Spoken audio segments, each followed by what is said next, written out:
So 100cc பைக்ஸில் கூட இவ்வளோ competition இருக்குமான்னு தெரியல. ஆனால் இந்த 400cc பைக்ஸில் பார்த்தீங்க அப்படின்னா காம்படிஷன் ஒவ்வொரு நாளும் வலுவாயிட்டே போயிட்டு இருக்கு அப்படின்னு தான் சொல்லணும். அந்த காம்படிஷனில் புதுசாக ஆட் ஆகிருக்கிறது தான் ராயல் என்ஃபீல்டோட கொரில்லா 450. ஸோ வாங்க இந்த வெஹிக்கிளில் என்னெல்லாம் கொடுத்துருக்காங்க, இந்த காம்படிட்டர்கள் மத்தியில் இதில் என்ன புதுசாக ஆஃபர் பண்ணுறாங்க அப்படிங்கிற எல்லாத்தையுமே டீட்டெயிலாக இந்த வீடியோவில் பார்ப்போம்.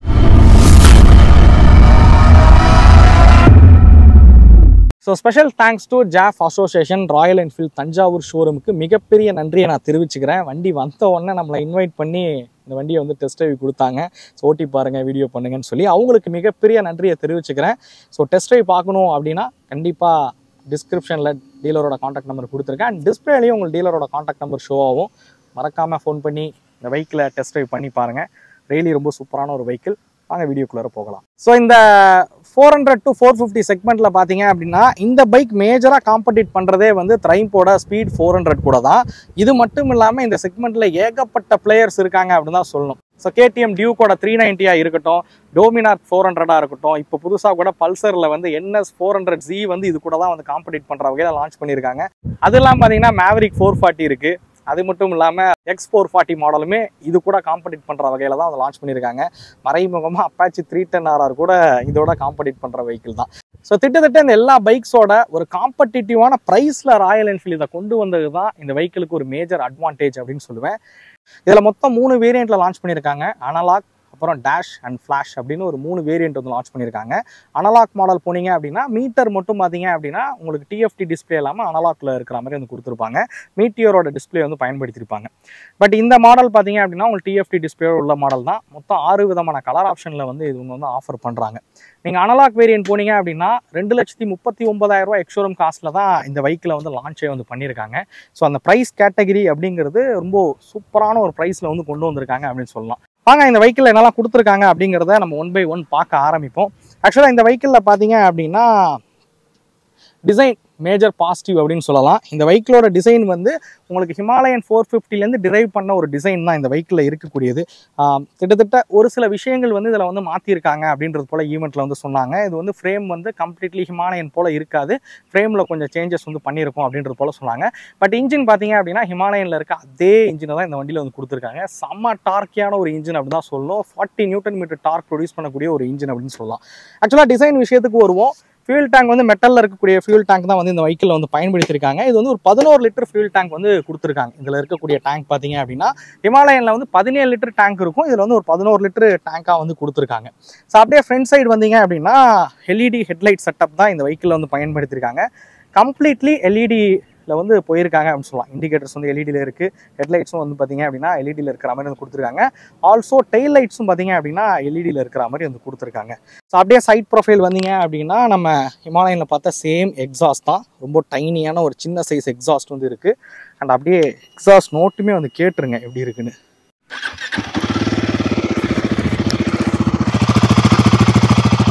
ஸோ ஐடல் நோட் இது.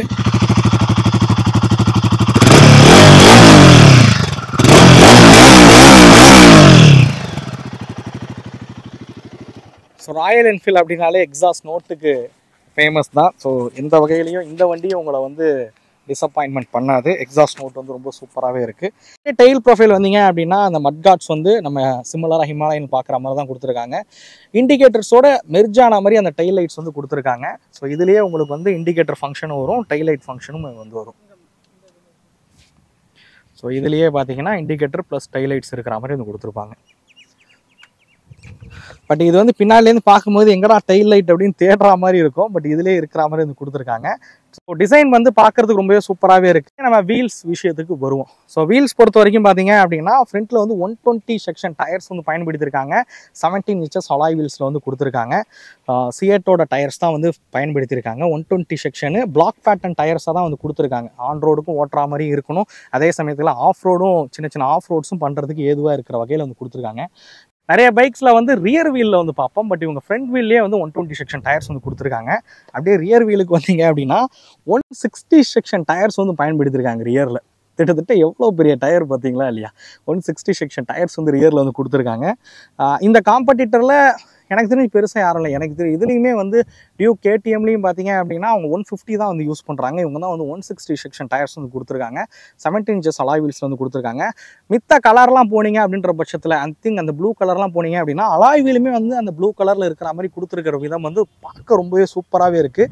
யங்ஸ்டருக்கு பிடிச்ச மாதிரி அந்த விஷயங்கள்லாம் வந்து பண்ணியிருக்கிறது மேஜர் பாசிட்டிவ் அப்படின்னு சொல்லுவேன். ஸோ பிரேக்ஸ் பொறுத்த வரைக்கும் டூயல் சேனல் ஏபிஎஸ் தான் அதில் வந்து கொடுத்துருக்காங்க. ஃப்ரண்ட்டில் 310 mm இருக்கக்கூடிய, அதாவது 310 mm இருக்கக்கூடிய டிஸ்பிளேக்கு வந்து பயன்படுத்திருக்காங்க. ரியர் பொறுத்த வரைக்கும் 270 mm இருக்கக்கூடிய 270 mm இருக்கக்கூடிய டிஸ்பிளேக்கு வந்து ரியரில் வந்து பயன்படுத்திருக்காங்க. அதெல்லாம் மில்லிமீட்டர்னு சேர்த்து சொல்கிறேன்னு நினைக்காதீங்க. ஏன்னா அர்ஜென்ட்டாக வீடியோ எடுத்துகிட்டு இருக்கோம். ஏன்னா வண்டியே பார்த்தீங்கன்னா டெஸ்ட்டுக்கு பயங்கர டிமாண்டாக இருக்குது. அதனால தான் சின்ன சின்ன கன்ஃபியூஷன் வந்து வருது. ஸோ ஃப்ரண்ட்டில் பார்த்தீங்க அப்படின்னா டபுள் பிஸ்டன் கேலிபர் வந்து யூஸ் பண்ணியிருக்காங்க. ரியர் வந்து சிங்கிள் பிஸ்டன் கேலிபர் வந்து யூஸ் பண்ணியிருக்காங்க. பைப்ரியோட டிஸ்பிளேக்கு தான் வந்து பயன்படுத்தியிருக்காங்க. பிரேக்கிங்கும் வேறு லெவலுங்க, ரொம்ப சூப்பராக இருக்குது, ரொம்ப கான்ஃபிடண்ட்டாக இருக்குது அப்படின்னு சொல்லலாம் பிரேக்கிங் பொறுத்த வரைக்கும். ஸோ ஃப்ரண்ட்டில் பார்த்தீங்க அப்படின்னா உங்களுக்கு 43 mm டெலஸ்கோபி சஸ்பென்ஷன் கொடுத்துருக்காங்க. ஹிமாலயன் ஆக்சுவலாக வந்து USD4 கொடுத்துருந்தாங்க. பட் இதில் வந்து டெலஸ்கோபி சஸ்பென்ஷன் வந்து பயன்படுத்தியிருக்காங்க. ரியரில் பார்த்தீங்க அப்படின்னா லிங்க்டு மெக்கானிசம் இருக்கக்கூடிய மோனோ சஸ்பென்ஷன் வந்து கொடுத்துருக்காங்க. சஸ்பென்ஷன் ஃபீட்பேக் வந்து மிட் ரேஞ்சில் இருக்குது அப்படின்னு சொல்லலாம். சிட்டிக்குள்ளே ஓட்டுறதுக்கு, மேடு பள்ளமான பகுதியில் ஓட்டுறதுக்குமே வந்து சாஃப்டராகவும் இருக்குது. அதே சமயத்தில் ஹைவேஸில் ஹை ஸ்பீட் க்ரூசிங், கார்னரிங்லாம் வந்து ரொம்ப சூப்பராக இருக்குது. நீங்கள் வீடியோவில் வந்து பார்ப்பீங்க. இந்த டிரைவ் எக்ஸ்பீரியன்ஸ் பண்ணும்போது உங்களுக்கு இந்த சஸ்பென்ஷன் எப்படி இருக்குது அப்படிங்கிறதுமே வந்து நான் சொல்கிறேன். அப்படியே இந்த வெஹிக்கிளோட சீட் ஹைட்டுக்கு வருவோம். ஸோ இந்த வெஹிக்கிள் பார்த்தீங்க அப்படின்னா யூஸ்வலாக ராயல் என்ஃபீல்ட் பைக்ஸ் அப்படின்னாலே நல்ல பாடியாக இருக்கணும், அவங்களுக்கு தான் செட் ஆகும் அப்படின்வாங்க. பட் இந்த வெஹிக்கிள் பார்த்தீங்க அப்படின்னா சீட் ஹைட் வந்து வெறும் 780 mm தான் சீட் ஹைட். தாராளமாக காலை வந்து கீழே வைக்க முடியுது. என்னோட ஹைட் வந்து 5.8, மேபி ஒரு 5.3, 5.4 அந்த ரேஞ்சில் இருக்கிறவங்க கூட இது கம்ஃபர்டபுளாக இருக்கும் அப்படின்னு சொல்லுவேன். ஹிமாலயனை விட பார்த்தீங்கன்னா சீட் ஹைட் வந்து கம்மி. ஸோ ஹிமாலயன் வந்து 825 mm சீட் ஹைட் வந்து கொடுத்துருப்பாங்க. சீட் ஹைட் வந்து கம்மியாக தான் வந்து கொடுத்துருக்காங்க. அண்ட் இந்த வெஹிக்கிளோட வெயிட்டும் பார்த்தீங்க அப்படின்னா 185 கிலோ தான் கர்வ் வெயிட் வந்து கொடுத்துருக்காங்க. ஸோ அதுவுமே வந்து மேஜர் பாசிட்டிவ் சைடு அப்படின்னு சொல்லலாம். ஐ திங்க் எனக்கு தெரிஞ்சு நீங்கள் ஸ்பீட் 400 விடலாம் இது வந்து வெயிட் வந்து கம்மியாக இருக்கிற மாதிரி வந்து கொடுத்துருக்காங்க. ஹிமாலயனோட வெயிட்டும் வந்து கம்மி. ஹிமாலயன் வந்து 196, 98 சம்திங் வரும். பட் அதை விட வெயிட் வந்து கம்மியாக இருக்கிற வகையில் வந்து கொடுத்துருக்காங்க. ரொம்ப சூப்பராக இருக்குது. நீங்கள் ஷார்ட் ரைடராக இருக்கீங்க, லீனான ரைடராக இருக்கீங்க அப்படின்னாலுமே அவங்க ஈஸியாக ஹேண்டில் பண்ண முடியும்னே சொல்லுவேன் இந்த வெஹிக்கிளை பொறுத்த வரைக்கும். பில்லியன் சீட் மட்டும் கொஞ்சம் சின்னதாக இருக்குது. இது கொஞ்சம் பெருசாக இருந்தால் பில்லியன் ரைடருக்கு இன்னும் கொஞ்சம் கம்ஃபர்டபுளாக இருக்கும்.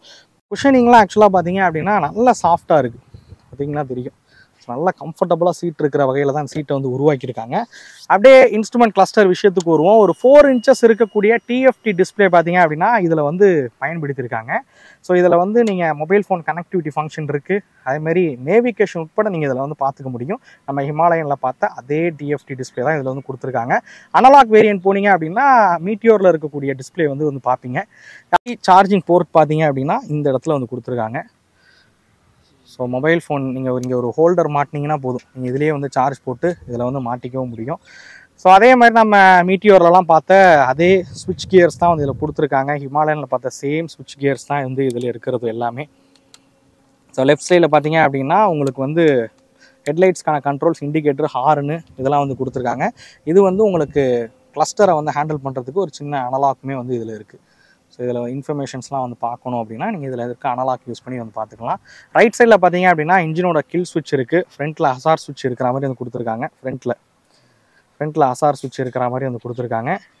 ஸோ இந்த இடத்துல பார்த்தீங்க அப்படின்னா மெனு, கிளஸ்டருக்கான மெனு அக்சஸ் பண்ணுறதுக்கு இதில் வந்து கொடுத்துருக்காங்க. ஸோ இதில் வந்து ரைடிங் மோட்ஸ் வந்து மாற்ற முடியும். ஸோ ரைடிங் மோட்ஸ் வந்து ஈக்கோ, அதுக்கப்புறம் பர்ஃபார்மன்ஸ் மோட் இருக்குது. ஸோ இதெல்லாம் வந்து நீங்கள் அதில் மாற்ற முடியும். ABS ஆன் ஆஃப் ஃபங்க்ஷன் இருக்குது. ஸோ இந்த வெஹிக்கிளோட கிரவுண்ட் கிளியரன்ஸ் தான் வந்து ரொம்ப கம்மியாக இருக்குது. 169 mm தான் கிரவுண்ட் கிளியரன்ஸ் கொடுத்துருக்காங்க. பார்க்கும்போது ரொம்ப கேப் கம்மியாக இருக்கிற மாதிரி ஃபீல் ஆகுது. பட் நான் ஓட்டின வரைக்கும் எங்கேயுமே வந்து அண்டர்பில்லி வந்து அடிப்படவே இல்லை. இன்ஜின் விஷயத்துக்கு வருவோம். ஹிமாலயனில் பயன்படுத்தின அதே 152 cc கொண்ட இன்ஜின் தான், லிக்விட் கூல்டு இன்ஜின், 4 valve இன்ஜினாக தான் வந்து உருவாக்கியிருக்காங்க. 6 speed கியர் பாக்ஸ் கொண்ட இன்ஜின். அதிகபட்சமாக 40.02 PS பவரும் 40 Nm டார்க் வந்து ப்ரொடியூஸ் பண்ணுற வகையில் இந்த இன்ஜினை வந்து உருவாக்கியிருக்காங்க. இந்த செக்மெண்ட்டில் வந்து நல்ல பவர்ஃபுல் ஒரு இன்ஜின் அப்படின்னு சொல்லலாம் இந்த இன்ஜினை பொறுத்த வரைக்கும். டியூக்கோட 390 எடுத்துக்கிட்டிங்க அப்படின்னா 39 Nm டார்க் தான் வந்து ப்ரொடியூஸ் பண்ணும். இது 40 Nm டார்க் வந்து ப்ரொடியூஸ் பண்ணுற வகையில் வந்து உருவாக்கியிருக்காங்க. பட் அந்த வண்டி வந்து லைட்டரான வண்டி, இதோட வெயிட் வந்து கம்மியாக இருக்கும். ஸோ அதனால் மேபி இதோட அது பர்ஃபார்மன்ஸ் வந்து பெட்டராக இருக்கலாம். பட் ப்ரைஸுமே வந்து அது அதிகம். பட் இது பார்த்தீங்க அப்படின்னா 5500 ஆர்பிஎம்லேயே வந்து 40 நியூட்டன் மீட்டர் டார்க் வந்து ப்ரொடியூஸ் பண்ணுற வகையில் இந்த இன்ஜினை வந்து உருவாக்கியிருக்காங்க.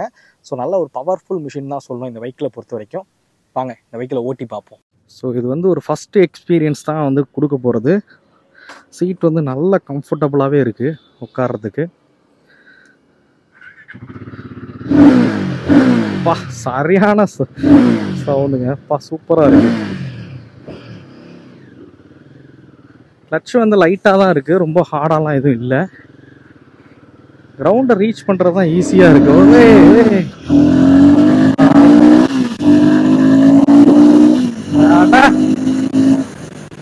Oh my god, வேற லெவல் வீலர்ஸ், வேற லெவல். சரியான இருக்கு, டார்க் சரியா ஃபீல் ஆகுது. 40 Nm ஆஃப் டார்க் பிச்சுட்டு போகுதுன்னு தான் சொல்லணும் வண்டி. இது ஆக்சுவலாக கொஞ்சம் ஹைவே தான் இது, சிட்டிலேருந்து வெளியில் வர ஹைவே. 4th கியர்லேயே பாருங்க எப்படி இருக்குன்னு. 101 டார்க் எக்ஸ்பீரியன்ஸ் பண்ணி பார்க்க முடியுது பயங்கரமா.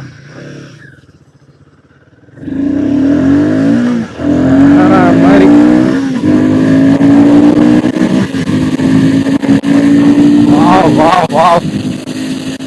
தோணுதுங்க. பிரேக்கிங்கும் வேற லெவல்ல இருக்கு, கான்ஃபிடண்டா பிரேக் பண்ண முடியுது. டூரிஸ்டான ஏபிஎஸ் கொடுத்துருக்கனால நல்ல கான்ஃபிடன்ட் இருக்கு வண்டி ஓட்டுறதுக்கு. அந்த இன்ஜினோட ரேவ் நோட்டே வந்து நமக்கு இன்னும் போன்னு சொல்லிட்டே இருக்கு. இன்னும் வேகமா அப்படின்ட்டே இருக்கு. அந்த லெவலுக்கு இருக்கு ரேவ் நோட்டுப்பா. ஆனா வைப்ரேஷன் இல்ல, ரொம்ப நல்லா அரெஸ்ட் பண்ணிட்டாங்க. வைப்ரேஷன்ஸ் பெருசா இல்ல. இந்த லெவலுக்கு டார்க் இருக்கிற இன்ஜின்ல வைப்ரேஷன் இல்லாம கொடுத்துருக்கிறதே சூப்பர்னு தான் சொல்லுவேன். கார்னரிங்லாம் செம்மையா இருக்குங்க. ஒரு கார்னர் பண்ணி பார்ப்போம். வேற மாதிரி இந்த இடத்துல ஒரு பிரிட்ஜோட கேப் வரும். ஒரு 120ல 115 அதில் விடுவோம். பரவாயில்ல, ஈஸியா ஹேண்டில் பண்ற மாதிரி தான் இருக்கு. இந்த ஸ்பீட்ல பிரிட்ஜை கிராஸ் பண்ணும் போதும் 100+ க்ரூசிங்லாம் வந்து செம கான்ஃபிடண்டா போகுது. எந்த ஒரு ஸ்ட்ரெயினே இல்லை இன்ஜின்ல. 5500 ஆர்பிஎம்லயே 100+ வந்து தாராளமா க்ரூஸ் பண்ண முடியுது. ஒரு சின்ன கார்னரு, நம்ம ரோடு கிரிப்புன்னு தான் சொல்லி ஆகணும். பிரேக் அப்ளை பண்ணி பார்ப்போம். பிரேக்கிங் செமையா இருக்குங்க, சூப்பரா இருக்கு பிரேக்கிங்கு.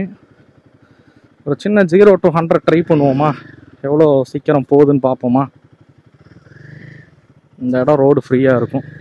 ஹைவே தான், ஹைவேல தான் நம்ம வந்து டிரைவ் பண்ணி பார்க்குறோம். இங்கே ஒரு 0 to 100 ட்ரை பண்ணுவோம். 1 2 3.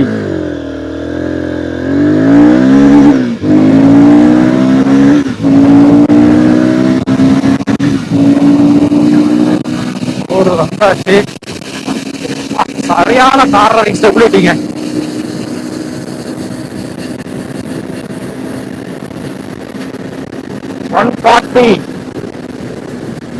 மேல வேணாம், இந்த ரோடு இதுக்கு மேல சேஃப் கிடையாது. 140 ரொம்ப அதிக வேகம் தான் இங்க பொறுத்த வரைக்கும். அதனால கான்பிடண்டா இருக்கு. நான் ஒன்றும் இல்லை, ஜஸ்ட் நான் 6th கியர்ல இருக்கேன். ஒரு 80 வந்துட்டு த்ராட்டில் பண்றேன் பாருங்க, எவ்வளவு குயிக்கா ஏறுதுன்னு மட்டும் பாருங்க. நல்லா ரெஸ்பான்சிவா இருக்கு. பிரேக் அதுக்கு தகுந்த மாதிரி கான்ஃபிடண்டா இருக்கு பிரேக் அப்ளை பண்றதுக்கு. சூப்பர், வேற மாதிரி இருக்கு. இந்த கார்னர் அப்படியே நம்ம விட்டு பார்ப்போம், ஒரு கர்வ் டர்ன் எடுத்து பார்ப்போம். செம்ம கான்ஃபிடென்ட் காய்ஸ், வீலர் சரியா இருக்கு. பாருங்க எப்படி இருக்குன்னு. நான் ஒரு 30-40ல தான் எடுக்கிறேன், பட் இன்னும் நல்லா ஸ்பீடா வந்து எடுத்தீங்கன்னாலும் நல்லா இருக்கும். 100 க்ரூசிங் டூரிங்க்குலாம் வந்து ஒரு பக்காவான ஒரு பைக் அப்படின்னு தான் சொல்லி ஆகணும். ரொம்ப சூப்பரா இருக்கு, ரொம்ப கான்ஃபிடண்டா நம்மளால 100 க்ரூஸ் பண்ணி போக முடியுது. 100ல க்ரூஸ் பண்ணும்போது பெருசா வைப்ரேஷன்ஸ் எதுவுமே இல்லை. இந்த 6000 RPM டச் பண்ணும்போது ஒரு லைட்டா அந்த ஃபுட் பேக்லலாம் வந்து வைப்ரேஷன்ஸ் வந்து ஸ்டார்ட் ஆகுது. மித்தபடி நீங்க வந்து ஒரு கான்ஃபிடண்டா 100 வந்து போக முடியுது. ஸோ ஸ்டேரிங்ல எதுலையுமே பாத்தீங்கன்னா எந்த ஒரு இதுவுமே இல்லை. எவ்வளோ இதா இருக்கு பாருங்க. வெஹிக்கிள் ஹேண்ட்லிங் வந்து ரொம்ப சூப்பரா பண்ணியிருக்காங்க. ஃபிளிக்கபிலிட்டி வந்து ரொம்ப சூப்பரா இருக்கு. ஒரு ஹெவியரான வெஹிக்கிள் ஓட்டுற மாதிரியே இல்லை, செம்ம ஃபிளிக்கபிலிட்டி எப்படி இருக்கு பாருங்க. சரியான ஃபிளிக்கபிலிட்டி. நீங்க சிட்டிக்குள்ள ஓட்டுறீங்க அப்படின்னாலுமே நல்லா ஃபிளிக் பண்ணி வந்து ஓட்டலாம். அந்த லெவலுக்கு பாத்தீங்கன்னா ஃபிளிக்கபிலிட்டி வந்து ரொம்ப சூப்பரா இருக்கு. ஆக்சுவலா இந்த வண்டியோட ஸ்வீட் ஸ்பாட்டே எது தெரியுங்களா? அபோவ் 4000 RPM தான். 4000 RPMக்கு மேல வண்டி பிச்சுக்கிட்டு போகுது. ஸோ நார்மலா நீங்க ஓட்டினாலுமே ஒரு சிட்டிக்குள்ள ஓட்டுறீங்க அப்படின்னா அந்த டார்க்கை வந்து நல்லா எக்ஸ்பீரியன்ஸ் பண்ண முடியுது. ஒரு உதாரணத்துக்கு ஒரு ஃபோர்த் கியரில் ஒரு 40ல் வரோன்னு வச்சுங்க. எனக்கு தெரிஞ்சு ஒரு 50க்கு மேலே தான் அவங்களால இது பண்ண முடியும்னு நினைக்கிறேன். ஒரு ஸ்லோ பண்ணி பார்க்குறேன். ஒரு 5th கியர் போட்டு ஸ்லோ பண்ணி பார்ப்பேன் எந்த அளவுக்கு போகுதுன்னு. 40க்கு மேலே போக முடியல. 5th கியர்னால் நீங்கள் வந்து அட்லீஸ்ட்டு ஒரு 50 கிலோமீட்டர் வேகத்துக்கு மேலே தான் 5th கியர் வந்து போடலாம். அது மாதிரி 6th கியர் 65க்கு மேலே தான் போடலாம். 6th கியரில் எந்த அளவுக்கு ஸ்லோ ஆகுதுன்னு பார்ப்போம். 45 40லாம் வந்து 6th கியரில் வர முடியாது. 50 எனக்கு தெரிஞ்சு 6th கியரில் வர முடியாது. 5th கியரில் வேணால் ஒரு 50 வரலாம். 4th கியரில் ஒரு 40 வரைக்கும் நீங்கள் ஸ்லோ டவுன் வந்து பண்ண முடியும். நான் சொன்ன மாதிரி இதோட ஸ்வீட் ஸ்பாட் எங்கே அப்படின்னு கேட்டிங்கன்னா அபோவ் 4000 RPM தான். ஒன்றும் இல்லை, 3000 வரைக்கும் 5th கியரில் எப்படி இருக்குன்னு பாருங்க. 3000க்கு அப்புறம் எப்படி இருக்கு பாருங்க. 4000 தொட்ட ஒன்று.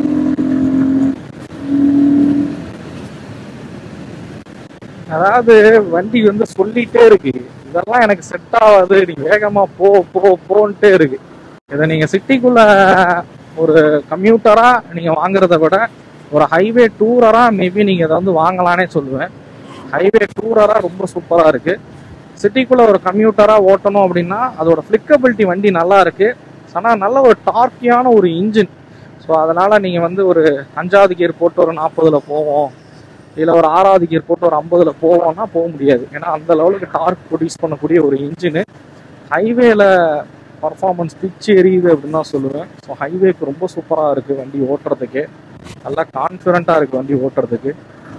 ஓகே, ஃபைனலி இந்த வெஹிக்கிளை பற்றின என்னோட எக்ஸ்பீரியன்ஸை வந்து டீட்டெயிலாக ஷேர் பண்ணியிருப்பேன் அப்படின்னு நினைக்கிறேன். ஸோ நல்ல பர்ஃபார்மன்ஸ் ரிலேட்டடாக இருக்கக்கூடிய ஒரு வெஹிக்கிள் அப்படின்னு தான் சொல்லணும். ஹைவே டூரிங்க்கு செம்மையாக செட் ஆகக்கூடிய ஒரு வெஹிக்கிள் அப்படின்னு சொல்லுவேன். அதே மாதிரி ஷார்ட் ரைடராக இருக்கீங்க அப்படின்னா அவங்களுக்குமே இந்த வெஹிக்கிள் வந்து செட் ஆகும். ஸோ ராயல் என்ஃபீல்ட்னா வெயிட்டாக இருக்கிற ஆள் தான் ஓட்டணும்னு கிடையாது. ஷார்ட் ரைடர், லீனாக இருக்கிற ரைடர்ஸ் கூட இந்த வெஹிக்கிள் வந்து செட் ஆகும் அப்படின்னு சொல்லுவேன். அந்த லெவலுக்கு நல்லா கம்ஃபர்டபுளாக வந்து இந்த வெஹிக்கிளை வந்து உருவாக்கியிருக்காங்க. ப்ரைஸ் ஆல்சோ பார்த்தீங்க அப்படின்னா 2,39,000 எக்ஸ்ஷோரூம் காஸ்ட்டில் பேஸ் மாடல் வந்து ஸ்டார்ட் ஆகுது. டாப் மாடல் போனீங்கன்னா 2,54,000 காஸ்ட்டில் வந்து லான்ச் பண்ணியிருக்காங்க. ப்ரைஸ் ஆல்சோ சூப்பர் அப்படின்னு சொல்லுவேன். மைலேஜ் வந்து ஒரு 30 கிலோமீட்டர் மைலேஜ் வந்து நீங்கள் இந்த வண்டியில் வந்து எதிர்பார்க்கலாம். பட் மைலேஜ் நம்ம ஓட்டுறதை பொறுத்து தான் இருக்குது அந்த 30 கிலோமீட்டர் மைலேஜ் அப்படின்றது கொடுக்குறதுமே. ஸோ இந்த வெஹிக்கிளோட ஆன்ரோடு காஸ்ட் தெரிஞ்சுக்கணும் அப்படின்னா தஞ்சாவூரோட டீலரோட கான்டாக்ட் டீட்டெயில்ஸ் நான் டிஸ்கிரிப்ஷனில் கொடுத்துருக்கேன். மறக்காமல் அவங்கள கான்டாக்ட் பண்ணுங்கள். வண்டியை டெஸ்ட் ட்ரைவ் பண்ணி பாருங்கள். 100% உங்களுக்கு இந்த வெஹிக்கிள் வந்து பிடிக்கும் அப்படின்னே சொல்லுவேன். இந்த வெஹிக்கிளோட கம்பேரிஷன் நீங்கள் பார்க்க விரும்புகிறீங்களா? அப்படி எந்த வெஹிக்கிளோட கம்பேர் பண்ணலாம் அதையுமே மறக்காமல் கமெண்ட் பண்ணுங்கள். அடுத்த வீடியோவில் சந்திக்கும் வரை தமிழ் வீல்ஸ் மணிகண்டன். நன்றி, வணக்கம்.